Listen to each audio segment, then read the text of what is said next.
10% ముస్లింలను రిజర్వేషన్లో కలిపి 42% రిజర్వేషన్లు ఇస్తున్నామని చెప్పి మాయమాటలు చెప్తూ ముస్లింల యొక్క సంకనాకుతున్నటువంటి మహేష్ కుమార్ గౌడ్ గారు మీరు నిజమైన బీసీయా ముస్లిమా చెప్పాల్సిందే.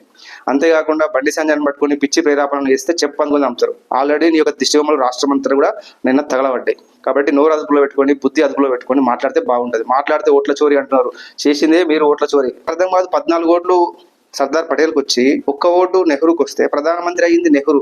ఓట్ల చోరీ చేసింది నీ పార్టీ. 60 ఏళ్ళు రాజ్యంలో అధికారంలో ఉండి అనేక రాష్ట్రాలను కూల్చేసి ఓట్ల చోరీ చేసి రాజ్యం చోరీ చేసింది మీరు. ఈరోజు మీరు నీతో చెప్తూ మాట్లాడుతూ ఉన్నారు. తెలంగాణ అధికారంలోకి వచ్చింది మీరు, కర్ణాటకలో అధికారంలోకి వచ్చింది మీరు. అక్కడ ఈవీఎంలు అన్ని పనిచేస్తాయి, అక్కడ ప్రజలు మంచోళ్ళు. కానీ బీజేపీని గెలిపిస్తే మాత్రమే ప్రజలు చెడ్డవాళ్ళు, ఈవీఎంలు పనిచేయవు, దొంగతనం చేస్తుంది బీజేపీ, ఓట్ల చోరీ చేస్తుంది అని చెప్పి అడ్డమైనటువంటి మాట్లాడుతున్నటువంటి మహేష్ కుమార్ గౌడ్, నువ్వు వెంటనే నీ యొక్క ఎమ్మెల్సీ పదవికి రాజీనామా చేసి దమ్ముంటే ప్రజలతోటి గెలువు. అది శాతగాక ఇంకొక బెస్ట్ ఎగ్జాంపుల్, ఈవీఎంలు అంటే హ్యాక్ చేస్తారు, ఓట్ల చోరీ చేస్తారు. మరి మొన్నటికి